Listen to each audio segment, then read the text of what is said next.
Postman Pat, The Difficult Day. Story by John Cunliffe, from the original television series. It was a lovely morning in Greendale. The sun was shining, the birds were singing. Where was Postman Pat?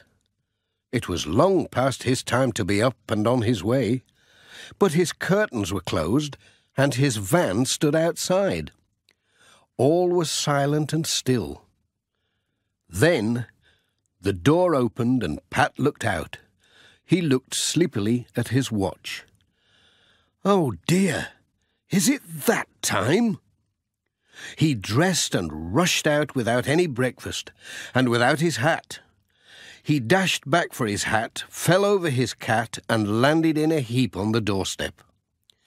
He picked up Jess and ran to his van, saying, "Come on, let's get moving, Jess. We're ever so late." He talked to Jess as they drove along the winding roads. What a start to the day. I wonder why that blooming alarm clock didn't go off. We'll have to see if Ted can mend it. Mrs. Goggins was having a difficult morning too. She was trying to mend a parcel. It was for Ted Glenn. When Pat arrived, he tried to help, but they got all tangled up in sticky tape. What a muddle. "I do wish people would wrap parcels up properly," said Mrs. Goggins. "This isn't a right old mess, and heavy too. I don't know what Ted will say." "It's just one of those days," said Pat. "First I slept in because my alarm didn't go off, then this parcel. Never mind, it's a lovely morning. Cheerio." Pat was on his way. He saw Ted mending a fence on the hillside. "Hello," he said. "There's Ted. I'll give him his parcel before it falls to bits." He stopped and shouted to Ted. "Hi, Ted, there's a parcel for you." Ted came down the hill. Pat passed the parcel to him over the wall. He was just saying, "Be careful, Ted, it's a bit loose," when, oops, it slipped and Ted dropped it. Oh no! Dozens of little balls and wheels and screws rolled away into the grass. Ted, on his hands and knees, began to scratch and search for them. "Me," he said, "I'll never find them in all this long grass." "Hold on," said Pat, climbing over the wall. "I'll give you a hand." "It's hopeless," said Ted. When Bill Thompson saw them, he came over to see what they were doing. "I have just the thing," he said. It was a large magnet. It picked up all the wheels and balls and screws from the grass. "I hope they're all there," said Pat. "I'll count 'em," said Ted. "Thanks." "Cheerio, Ted." "Cheerio, Pat." Ted said thanks to Bill. "That was real handy." Pat's next stop was at Thompson Ground. Alf was up a ladder mending the barn wall. Pat was just walking under the ladder when Alf shouted, "Look out!"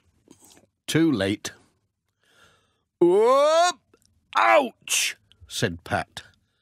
Alf had dropped his tin of nails. Pat tried to catch it, twisted round, lost his balance, and sat down with a bump, with his hand twisted under him. Alf came down the ladder.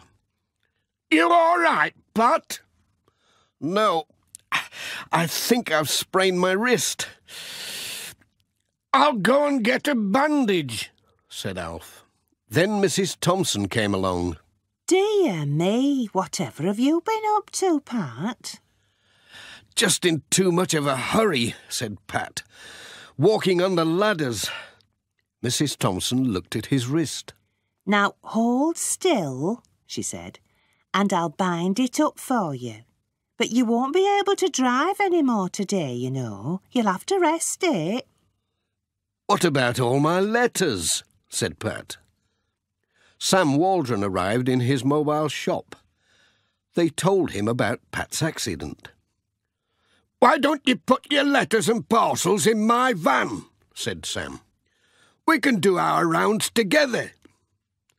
"And the post will get through after all," said Pat. "Thanks, Sam. It's a grand idea." Everyone helped to move the parcels and letters into Sam's van. "There's plenty of room," said Sam.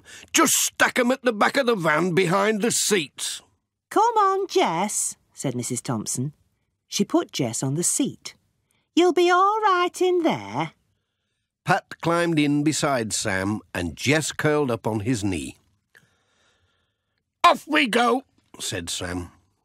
Away they went. "What a surprise everyone will get when they see us together," said Pat. And so they did. Pat's hand was still hurting, so they made their first stop at Dr. Gilbertson's house. She had a good look at his hand and said, "It's not broken. You'll be all right in a day or two. I'd just give you something to soothe it." She gave him a jar of cream that took the pain away. "Thank you, Doctor," said Pat. "Cheerio." On they went to Greendale Farm. "What a good idea," said Mrs. Pottage when she saw them.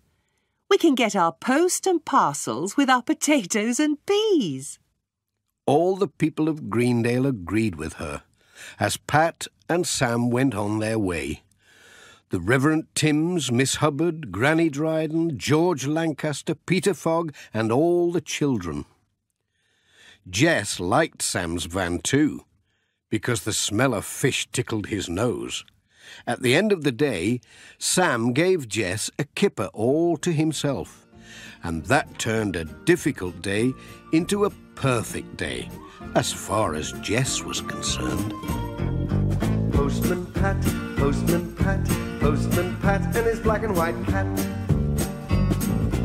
Early in the morning, just as day is dawning, he picks up all